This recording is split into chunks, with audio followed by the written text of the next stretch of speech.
Welcome, brothers and sisters. My name is Eros and I am the Talkmaker. Today we will discuss a little bit more in depth about Lita. So, we've quoted on the previous episode additional correspondences. In this case, we take in consideration animal correspondences. Of course, there are lots of animal correspondences at the apex of the sun. So we will take in consideration the most important, starting with bees and butterflies. We've discussed them before. They are pollinators, renovator and rejuvenator of life. We also find robins, messengers of the life reborn anew, and also corresponding to a life always moving, being in constant search of our realization in the glory of the sun and the success of the sun. We also find snakes. Power at its apex, representing patience and determination on our hands towards living and not simply surviving. Through wisdom, raising ourselves towards the light, using the venom reality and nature has given us to our advantage. There are many other symbologies about the snakes, but this is a video, not a treatise or a seminar, so eventually we will explore more correspondences on future, more advanced videos. A less quoted correspondence is are all the animals using a shell in their biological strategy, either their own shell or a borrowed one like the hermit crab does, symbolizing the importance of protecting what's most important for us: our life, the family we've built, or the community we've built, for example, in my case, my brothers and sisters, or our achievements, forgive me. This brings us to our traditional foraging of the shells, in our tradition, of course, either to use them as focus for a charm, for an enchanted object, or as a component for your spells, or to crush them to obtain seashell powder, an ingredient or a reactant, if you prefer, traditionally used for protection.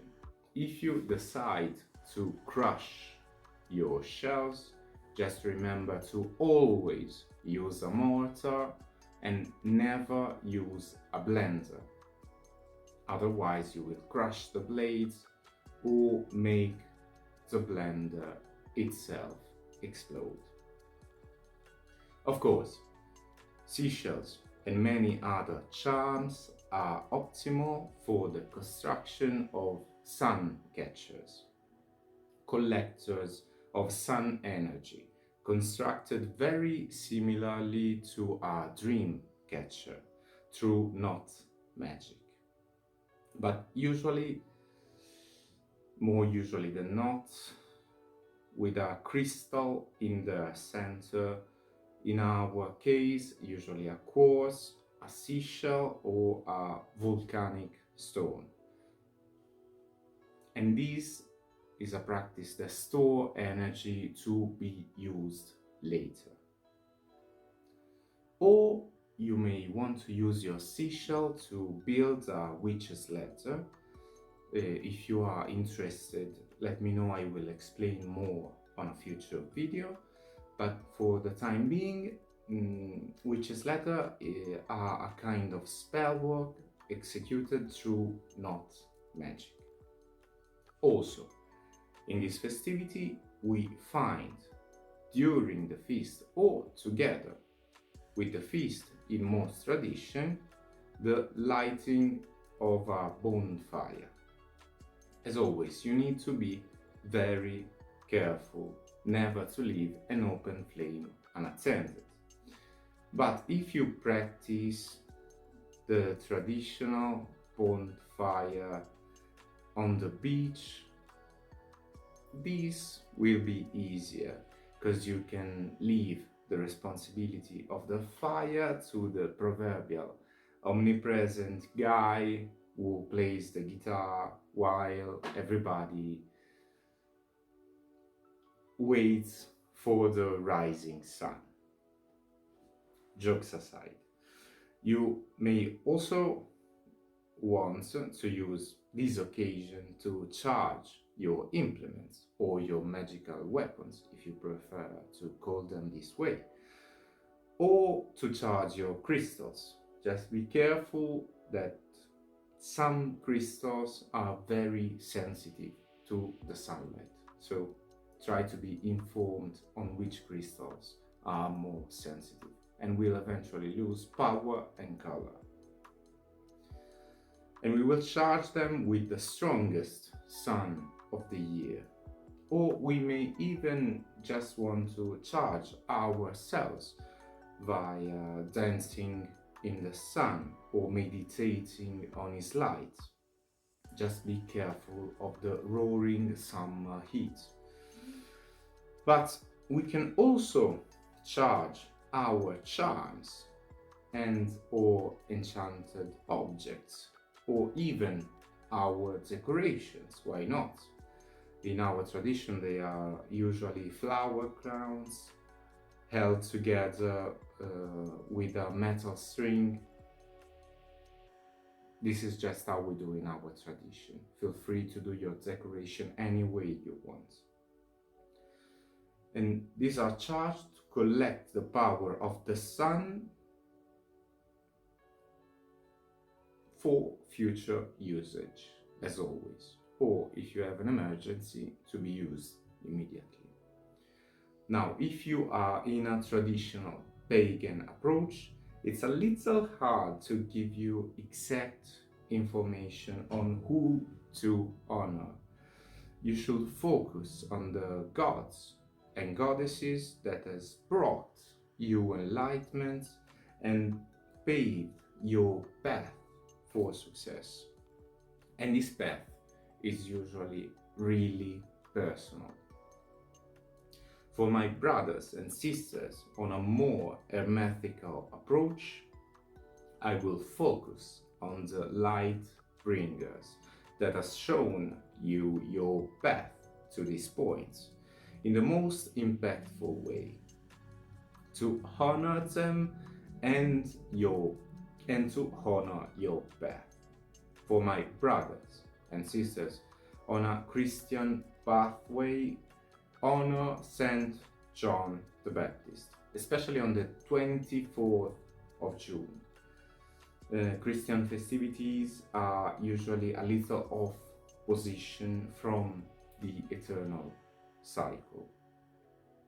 You will honor Saint John as the prophet, crowning the one generated and not created with the same substance as the Father, directing you to follow the path of one of the greatest masters ever existed, in his path of greatness, glory, and conquest, more or less figuratively depending on your interpretation. For my brothers and sisters of the silver iris, keep in mind to honor the gods, goddesses, diamonds, and angels glorified in the light, and that has brought light to your personal path and path working, of course, knowing that going forward we will fully dive in the darker side of the year towards the powers that requires us to work upon ourselves and to look inwards, harvest the fruits of your hard practical work now. For my brothers and sisters of the Crimson Glow, remember, the way of the snake is to look for ascension, raising your point of view, to get a better perspective, but also to collect resources for a darker, lethargic time. Rejoice of your work and the fruits of your work, but also collect and store energy and harvest materials for harder times to come, even if you are stronger in darker times. Anticipation gives you a great advantage. Act anticipating necessities. Work smarter, not harder. For my brothers and sisters of the path of the dreamer, coming from Beltane, the gates of the spirit world has already been opened. This is the perfect time to work as hard as you can to confirm your friendships and contracts of any sort and show appreciation for them, knowing that the tide will change as the sun goes down. On a last note for everyone listening, remember to honor your promises and your contracts. But most importantly, honor your words. Honor your words, especially if in Beltane you've started working with the Fays, the major chords and the packs will now be at the greatest level of power during the midnight summer dream. So remember that we need to be grateful and respectful, even if not perfect in our practice. We want to be sure we made our best efforts to be the best version of ourselves. Stealing the words of Master William Shakespeare, we want our loved ones to say, "The course of true love never did run smooth," and not, "Lord, what fools these mortals be." Now, if you want to get even deeper in the rabbit hole, I will wait for you on the next video. Otherwise, as always, I deeply thank you for your kind attention, and may eternal light shine upon you.